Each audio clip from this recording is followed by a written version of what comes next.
Hello, very good evening. मेरा नाम तरुण कुमार है और मैं आज आपको पढ़ाने वाला हूँ स्लाइडिंग फिलामेंट थ्योरी। ठीक है, क्लास 11th बायोलॉजी, जो skeletal system and muscle contraction वाला चैप्टर है, उसका एक बहुत ही इंपॉर्टेंट और इंटरेस्टिंग टॉपिक है। आपको समझाने वाला हूँ, देखिएगा। राइट, तो स्लाइडिंग फिलामेंट थ्योरी जो है, हमें इसमें आपको समझना क्या है, बेसिक है ना। तो आप समझते हो इतना सा कि हमारी जो मसल कॉन्ट्रैक्शन है, सारी की सारी मसल कॉन्ट्रैक्शन किस चीज़ पर डिपेंडेंट होती है, तो वो हमारे सेंट्रल नर्वस सिस्टम से जितनी भी सिग्नल्स आते हैं, है ना, हमारी स्केलेटल मसल्स तभी एक्ट कर पाती हैं जब सेंट्रल नर्वस सिस्टम उनको कंट्रोल करता है। राइट, तो first of all, very good evening all of you. Now I am Tarun, already known. Now the theory is the topic of today's sliding filament theory, right? Basically muscle contraction mechanism जो है that is controlled by the CNS. So first thing you have to learn, that is muscle contraction. Okay, muscle contraction is controlled by muscle contraction is control, or I can say the regulated by a CNS. CNS stands for central nervous system. Now the muscle contraction is best explained by this sliding filament theory according to NCERT. Okay, so now the explanation, how does these filaments, there are two kinds of filament, दो प्रकार के filaments होते हैं, हम समझते हैं। NCERT भी mention करती है। तो देखिए, मैंने कुछ एनसीईआरटी से भी पिक्स लिए हुए हैं। यहाँ पर आप देख पा रहे हो, ये है हमारा एक्टिन और मायोसिन दोनों फिलामेंट्स। ठीक है, तो एक्टिन और मायोसिन दो फिलामेंट्स होते हैं हमारे। दोनों फिलामेंट्स, एक को हम थिन फिलामेंट और दूसरे को थिक फिलामेंट बोलते हैं। ठीक है ना, तो एक्टिन फिलामेंट है ना, ऑलरेडी यहाँ पर मेंशन है, actin filament is a thin filament. ठीक है, and the myosin filament is the thick filament और द मायोसिन मोनोमर। ओके, आप देख पा रहे हो एक्टिन फिलामेंट जो है वो मैंने यहाँ पर एनसीईआरटी में ऊपर गिवन है। ठीक है, तो इसलिए देखिए, एक्चुअल में ये जो एनसीईआरटी बेस्ड जितने भी डायग्राम है काफ़ी इंपॉर्टेंट हो जाते हैं, क्योंकि मैनी टाइम्स है ना, ऐसा हुआ है कि डायरेक्टली एनसीईआरटी के डायग्राम से क्वेश्चन पूछा गया है। ओके, सो हमें ये भी बहुत इंपॉर्टेंट समझना है। राइट, नाउ इसमें देखिएगा आप, जो यूनिट दिख रही है, एक है ट्रोपोनिन और फिर है ट्रोपोमायोसिन और ये है एफ एक्टिन। ओके, सो तीन चीज़ें हैं यहाँ पे, troponin, tropomyosin and F actin. F actin जो है बेसिकली वो प्रोटीन की चेन है। ओके, आप देख रहे हो ग्लोमेरुलस चेन टाइप की है।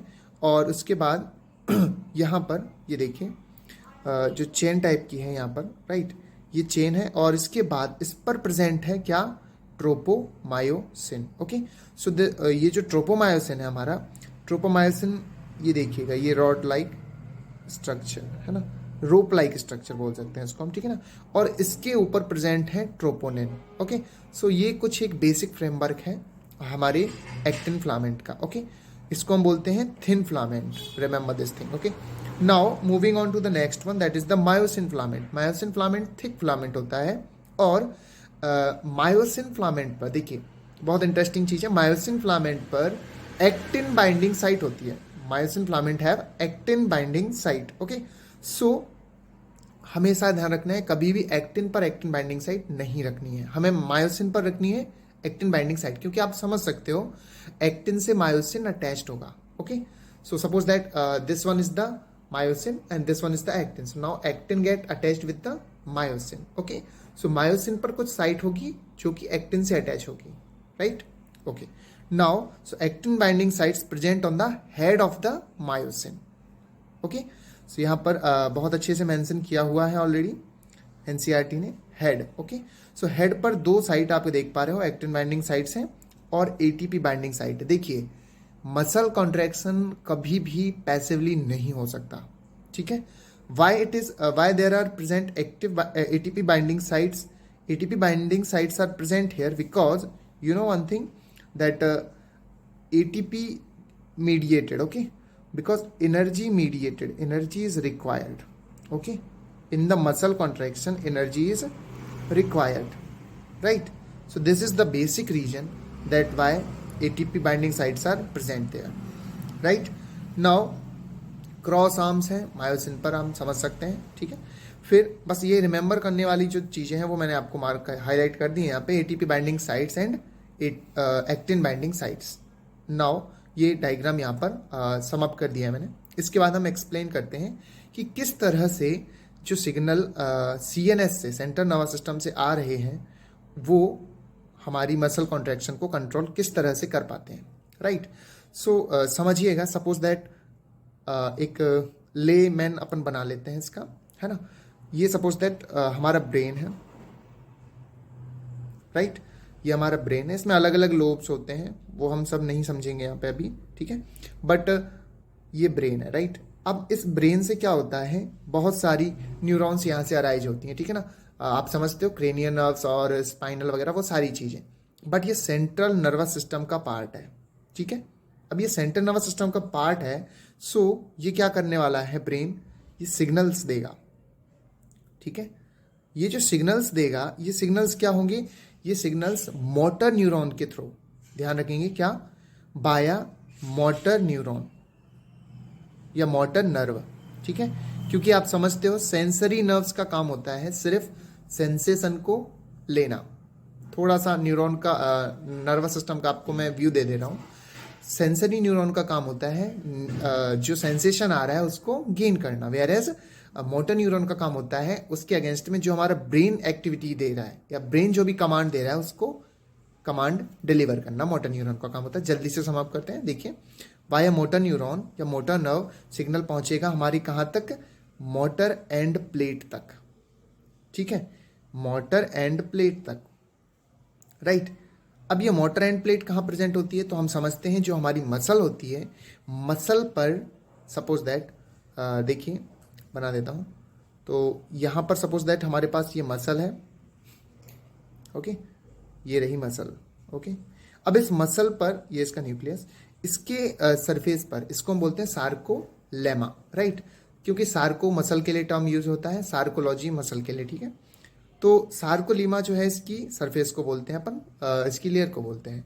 यहाँ पर जैसे ही कोई न्यूरॉन का एंडिंग्स आएगा, ठीक है, ये मोटर एंड प्लेट बन जाएगी, ठीक है। क्यों, बिकॉज मोटर एंड प्लेट का मतलब यही होता है कि जो मोटर न्यूरॉन आ रही है वो हमारी मसल के साथ जब अटैचमेंट शो करती है तो वहाँ पर मसल को कंट्रोल करने का काम कर पाती है, राइट। इसको मोटर एंड प्लेट बोलते हैं।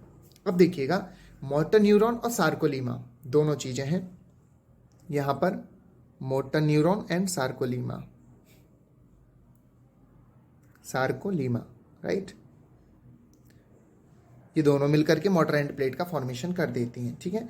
इसको हम न्यूरोमस्कुलर जंक्शन भी कह सकते हैं। क्यों, बिकॉज आप समझ रहे हो यहाँ पे न्यूरॉन भी है और मसल भी है, न्यूरोमस्कुलर जंक्शन, ओके। सो ये हमें समझना है बेसिक यहाँ पे। इसके बाद देखिएगा, वही वो सारी की सारी प्रोसेसेस होंगी जो हम वहाँ पर अगले चैप्टर्स में पढ़ेंगे आप नर्वस सिस्टम में। तो क्या होता है, जैसे सपोज ये न्यूरॉन की एंडिंग है, ठीक है। अब इस न्यूरॉन की एंडिंग से यहाँ से कोई सिग्नल आ रहा है, राइट, ठीक है। अब ये सिग्नल जैसे ही आएगा, बट इसको सिग्नल को क्या करना है, इस सिग्नल को आगे मतलब मसल तक अपना सिग्नल पहुँचाना है। तो मसल तक कैसे पहुँचाएगा, यहाँ पर कुछ होते हैं न्यूरोट्रांसमीटर, ठीक है। इनमें होता है basically ACH, acetyl choline, neurotransmitter है। जैसे ही सिग्नल आएगा तो ये कैल्शियम का इन्फ्लक्स इसके अंदर बढ़ जाएगा, ठीक है। और कैल्शियम डाइपॉजिटिव का इन्फ्लक्स होने से ये कैल्शियम जो है इसको पुश करेगा ACH को, और ACH जो है वो सारे के सारे सरफेस पर आकर के बस्ट आउट हो जाएंगे। जब ACH बस्ट आउट हो जाएगा तो यहाँ पर रिलीज हो जाएगा ACH न्यूरोट्रांसमीटर, ठीक है ना, ओके। और जब ये ACH न्यूरोट्रांसमीटर यहाँ पर रिलीज हो गया, 1 सेकेंड, सॉरी, ओके। जब ये ACH न्यूरोट्रांसमीटर यहाँ पर रिलीज हो गया तो क्या होगा, देखिएगा, ये ACH आ गया। अब ये ACH क्या होगा, यहाँ से निकल करके ACH हमारा जो है वो मोटर न्यूरॉन, मतलब समझ रहे हो आप, मसल की जो सार्कोलीमा है उस पर जा कर के एक्ट करेगा। ये मसल है और इसकी सार्कोलीमा, तो ये यहाँ पर जा कर के बाइंड करेगा और वहाँ पर अपना एक्टिविटी शो करेगा, ठीक है। इस तरह से पूरा का पूरा जो मसल कॉन्ट्रैक्शन है वो सेंट्रल नर्वस सिस्टम कंट्रोल करता है, राइट। ब्रेन से signal by motor neuron, motor end plate, motor end plate के बाद ये हमारा मसल जो है वो एक्टिव हो जाती है और अपना जो भी एक्टिविटी, मस्कुलर एक्टिविटी है वो शो करती है। ठीक है, तो ये हमने यहाँ पर समझ किया। इसके बाद हम नेक्स्ट चलते हैं आगे।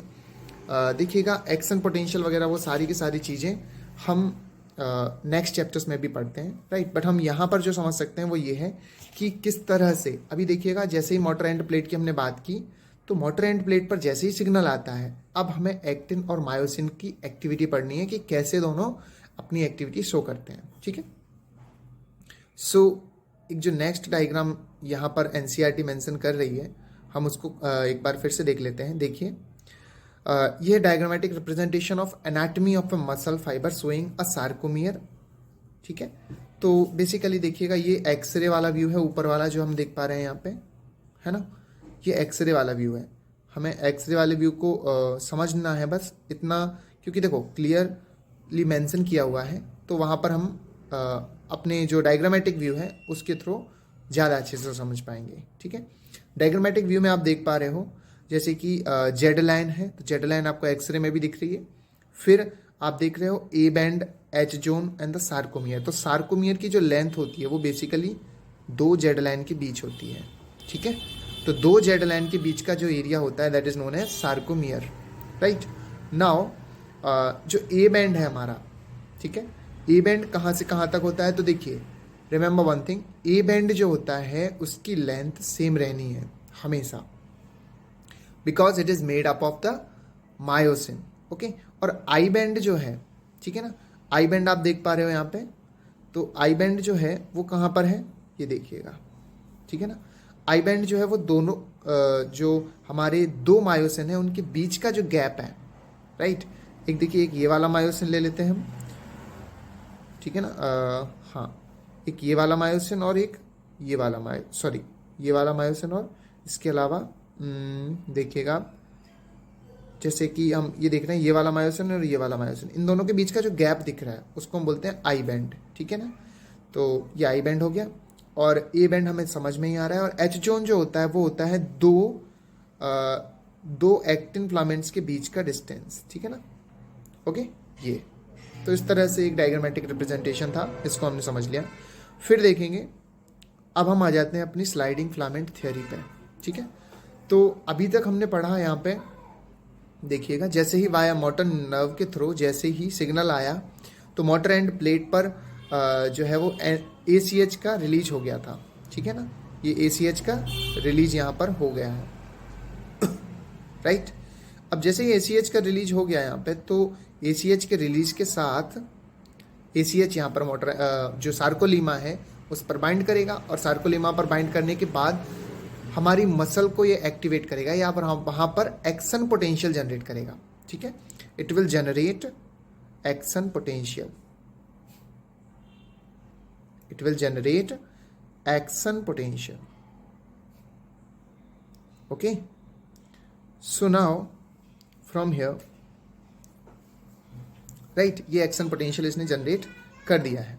अब इसके बाद अपन देखते हैं कि एक्शन पोटेंशियल जनरेट करने के बाद कैसे एक्टिन और मायोसिन फिलामेंट आपस में जो है वो एक्टिविटी शो करते हैं। तो देखिएगा डायग्राम के थ्रू ही इसको समझ लेते हैं, राइट। एनसीईआरटी ने जो मेंशन किया डायग्राम, मैं उस पर डिस्कस कर रहा हूँ।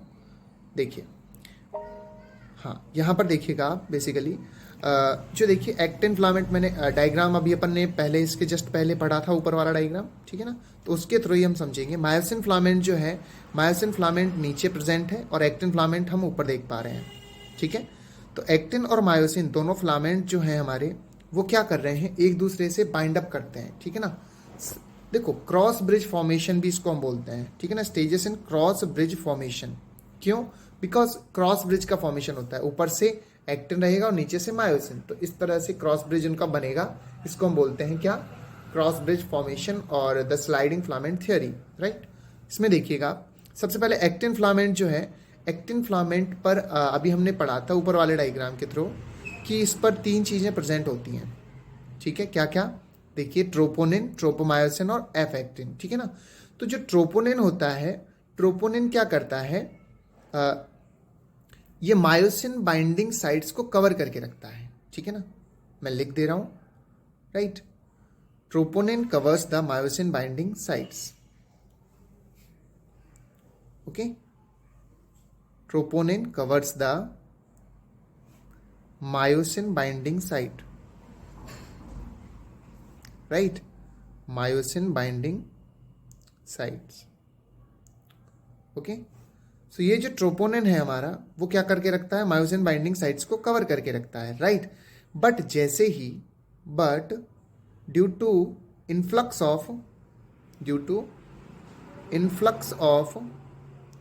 Of calcium ions, remember this thing, calcium is very important thing. Okay, so whenever this calcium came in contact with the troponin, then troponin get bind with the calcium. It means calcium आएगा और troponin को अपने साथ भगा करके ले जाएगा, ठीक है? अब जैसे ही कैल्शियम आया, so calcium binds with troponin and unmask the site, right? And unmask the sites for myosin attachment. Okay, for myosin attachment. देखो, एक्टिन पर से अनमास्किंग हो रही है, ध्यान रखना, एक्टिन फिलामेंट पर अनमास्किंग हो रही है, किसके लिए? बाइंडिंग करवाने के लिए, मायोसिन बाइंडिंग करवाने के लिए, ठीक है? तो ये कैल्शियम ने अनमास्किंग की, और जैसे ही अनमास्किंग हुई फिर हम चलते हैं हमारी स्लाइडिंग फिलामेंट थ्योरी या क्रॉस ब्रिज थ्योरी पर, ठीक है?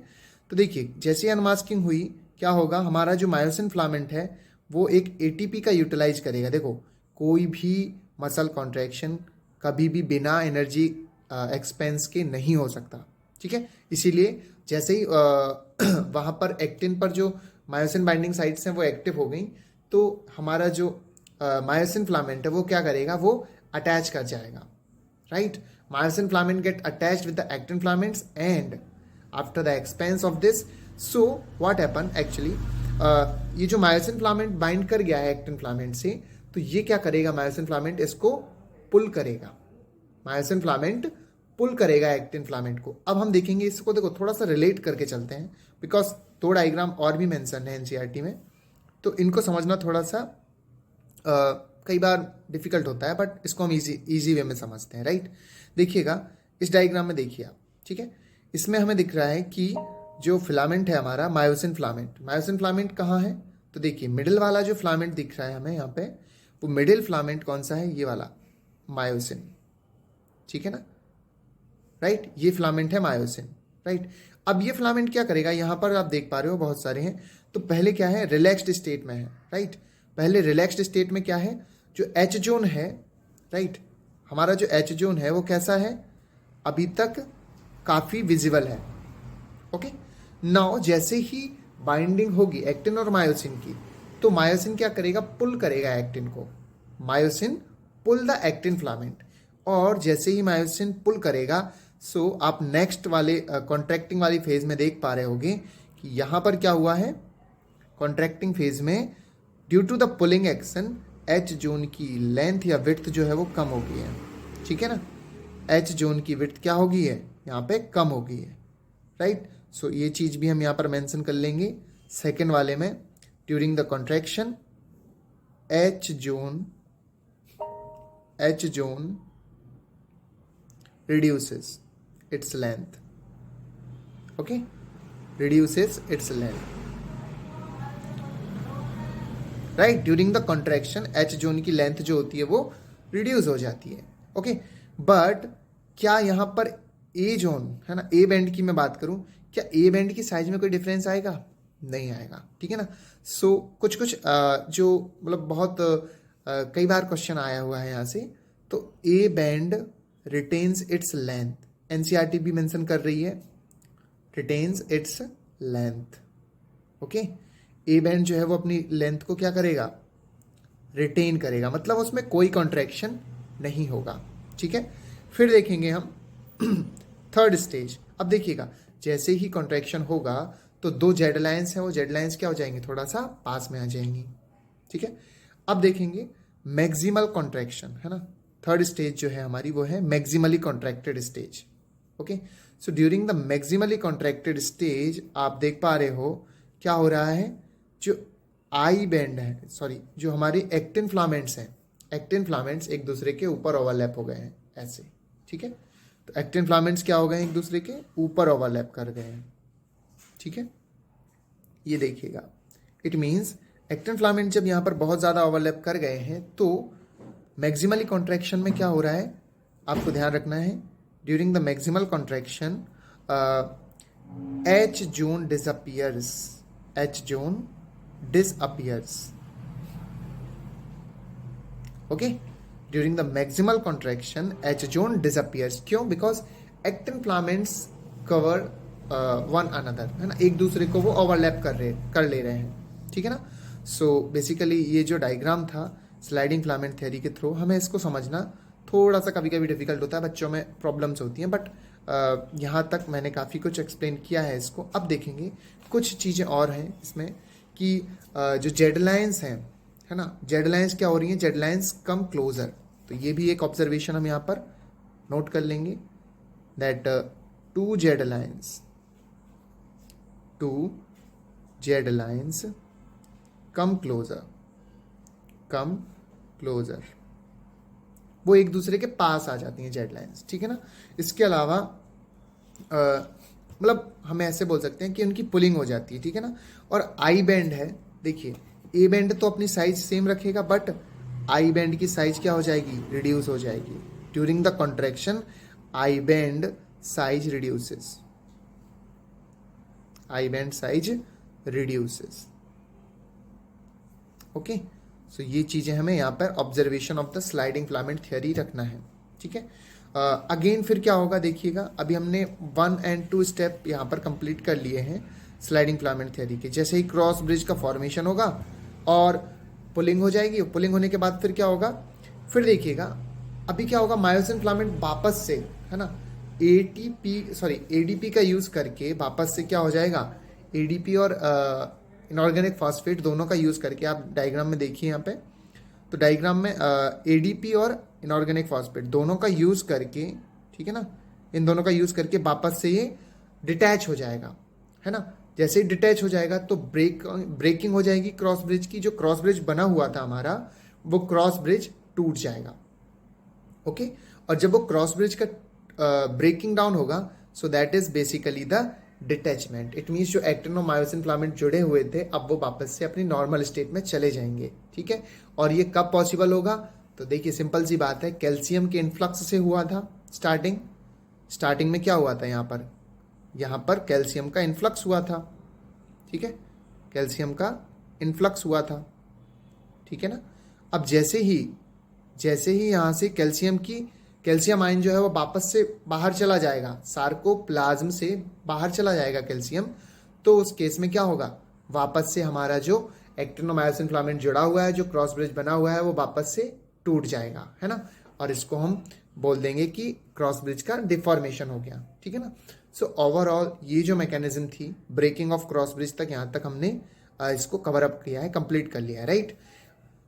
अल्टीमेटली ये जो पूरी प्रोसेस थी स्लाइडिंग फिलामेंट थ्योरी, है ना, बेसिकली ये एक्टिन और मायोसिन फिलामेंट पर डिपेंडेंट है और कैल्शियम आयन के इन्फ्लक्स पर डिपेंडेंट है, राइट। इसमें कुछ ऑब्जर्वेशंस थे जो हमने यहाँ पर पढ़े, जो समझे, ठीक है ना।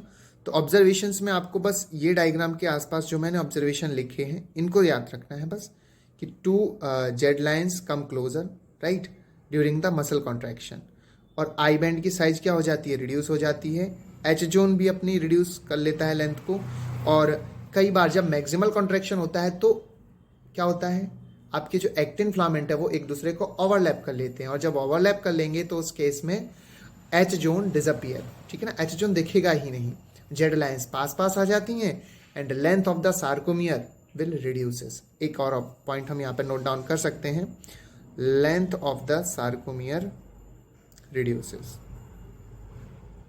ओके। सो ये था आपका स्लाइडिंग फिलामेंट थ्योरी। इसके बाद क्रॉस ब्रिज का फॉर्मेशन एंड वापस से फिर से उनका ब्रेक डाउन, ये जो है वो पूरा चलता रहता है पूरी throughout the cross bridge formation, okay. So यहाँ तक हमारी स्लाइडिंग फिलामेंट थ्योरी जो है वो कंप्लीट होती है। इसके बाद दो चीज़ें और हैं, red muscle fibre and white muscle fibre. तो देखिएगा, रेड फाइबर मसल्स की हम बात करेंगे। रेड फाइबर मसल्स में क्या होता है, आपको ये याद रखना है, राइट। होता क्या है कि जब हमारी मसल कॉन्ट्रैक्ट और रिलैक्स कर रही है तो वहाँ पर एटीपी का भी यूटिलाइजेशन हो रहा है और ऑक्सीजन का भी यूटिलाइजेशन हो रहा है, ठीक है। सो दोनों चीज़ों की यूटिलाइजेशन की वजह से हमारी जो मसल है वो काफ़ी फैटिग में चली जाती है, right. So due to continuous the formation and the detachment of cross bridge, okay. Continuous formation और डिटैचमेंट होने की वजह से हमारी मसल्स जो हैं वो क्या हो जाती हैं, फैटिग में हो जाती हैं, मतलब वो थक जाती हैं। जब मसल थक जाती हैं तो वहाँ पर लैक्टिक एसिड वगैरह वो सारी की सारी प्रोसेस जो है वो चलती है, उसकी वजह से फैटिगनेस होती है, ओके। ये बहुत इंपॉर्टेंट है। इसके बाद दो चीज़ें और हैं हमारे पास, वो ये हैं रेड मसल फाइबर और रेड फाइबर मसल्स और वाइट फाइबर्स, ओके। दो मसल फाइबर्स होते हैं। सो रेड फाइबर्स में क्या होता है और हमारे वाइट फाइबर्स में क्या होता है वो हम देख लेते हैं, देखिएगा। हाँ, तो सबसे पहला है हमारा red fibres, okay. Red fibres जो मसल्स हैं हमारी, उनमें क्या होता है, देखिए, आप जानते हो मसल्स के अंदर एक पिगमेंट होता है जिसको हम बोलते हैं मायोग्लोबिन, ठीक है ना। तो मायोग्लोबिन कंटेंट क्या होता है इसमें, ज़्यादा होता है, ठीक है ना। अब मायोग्लोबिन ज़्यादा है, इट मीन्स क्या होगा, मायोग्लोबिन ज़्यादा होने की वजह से वो रेडिश अपीयरेंस देती है। Myoglobin content high, okay, so this is the reason why they are appear red, okay, and plenty of mitochondria भी बहुत ज़्यादा अमाउंट में होते हैं। Mitochondria are also in a plenty amount, mitochondria more amount, okay. So mitochondria जब ज़्यादा amount में होंगे तो large amount of oxygen requirement भी होगी, है ना, क्योंकि एक्टिविटी बहुत ज़्यादा चल रही होगी वहाँ पर, है ना। Large amount of oxygen required, ठीक है, ये भी हम ध्यान रखेंगे, ठीक है। अब देखिए, इसके जस्ट अपोजिट होते हैं हमारे वाइट फाइबर्स मसल्स, ओके। तो वाइट फाइबर्स में क्या होता है, देखिए, हाँ, वाइट फाइबर्स में आपका मायोग्लोबिन कंटेंट क्या हो जाएगा, कम हो जाएगा, ठीक है, less myoglobin content, okay. Less myoglobin होने की वजह से वो कैसे दिखाई देंगे, या तो white, okay, less myoglobin content, so that is why they appear white और pale yellow, okay, appear white और पेल, ओके, दोनों कलर जो है वो इनके हो सकते हैं। फिर हम बात करेंगे माइटोकॉन्ड्रिया की, तो माइटोकॉन्ड्रिया भी लेस अमाउंट में, ओके, यस, माइटोकॉन्ड्रिया भी लेस अमाउंट में, ठीक है। बट इसके अलावा एक चीज़ ध्यान रखेंगे, सार्कोप्लाज्मिक रेटिकुलम जो होता है वो बहुत हाई अमाउंट में होता है, ठीक है ना। सो सार्कोप्लाज्मिक रेटिकुलम ये जो होता है, क्यों होता है हाई अमाउंट में, बिकॉज एक चीज़ हमें समझनी है यहाँ पे कि सार्कोप्लाज्मिक रेटिकुलम जो होता है वो मेनली रिस्पॉन्सिबल होता है किसके लिए, तो वो रिस्पॉन्सिबल होता है हमारे एनएरोबिक रेस्पिरेशन के लिए, ठीक है ना। तो सार्कोप्लाज्मिक रेटिकुलम हमारा एनएरोबिक रेस्पिरेशन करवाएगा, सार्कोप्लाज्मिक रेटिकुलम ये करवाएगा एनएरोबिक रेस्पिरेशन, जबकि हमारी जो रेड मसल फाइबर्स थे ना, रेड फाइबर्स, वो कैसे थे, वो हमारे ऑक्सीजन डिपेंडेंट थे, उनको ऑक्सीजन की रिक्वायरमेंट बहुत ज़्यादा थी। यहाँ पर एनएरोबिक कंडीशन में भी रेस्पिरेशन हो जाएगा, okay. Respiration basically the use energy formation, ठीक है ना। सो एनएरोबिक कंडीशन में भी एनर्जी का यहाँ पर प्रोसेस जो है वो चलती रहेगी, right. So this is the sum up of this class. I hope आपको ये समझ आया होगा, है ना। ठीक है, बाकी देखो, मैक्सिमली मैंने जितना भी था स्लाइडिंग फिलामेंट थ्योरी से रिलेटेड वो सब का सब मैंने यहाँ पर कवर अप करने की कोशिश की है। थोड़ा सा बहुत सारी चीज़ें ऐसी भी हैं इसमें जो कि नर्वस सिस्टम से रिलेट करती हैं, बट नर्वस सिस्टम पढ़ने से पहले हमें ये चैप्टर पढ़ना होता है, तो मैंने ट्राई किया है कि हम यहाँ पर समझ सकें इन चीज़ों को, राइट। ये जो मसल का कैसे कंट्रोल होता है, मोटर एंड प्लेट का फॉर्मेशन, ये सारी चीज़ें हमें एक बेसिक लेवल पर अंडरस्टैंडिंग इनकी होनी चाहिए, ठीक है। बाकी देखिए एनसीईआरटी के जो डायग्राम्स हैं वो बहुत इंपॉर्टेंट है, बहुत मेजरली, ठीक है। तो इन सारे डायग्राम्स को आप बहुत अच्छे से करें, ठीक है ना। और जो ऑब्जर्वेशन है इसके, ठीक है ना, जो भी ऑब्जर्वेशंस यहाँ पर हमको मिल रहे हैं, एक सेकेंड ना, जो भी ऑब्जर्वेशन हमको यहाँ पर मिल रहे हैं किसके, मसल कॉन्ट्रैक्शन या स्लाइडिंग फिलामेंट थ्योरी की, तो वो बहुत इंपॉर्टेंट है, रोल प्ले करते हैं, ठीक है ना। क्योंकि हमें अल्टीमेटली क्वेश्चंस भी इसी से पूछ लेता है वो, कि भाई मसल कॉन्ट्रैक्शन हो रहा है और आप मसल कॉन्ट्रैक्शन में इवेंट्स बताइएगा, events of the muscle contraction, ठीक है, events of muscle contraction, okay, events of muscle contraction, ठीक है। तो ये सारी की सारी चीज़ें हम यहाँ पर याद रख लेंगे।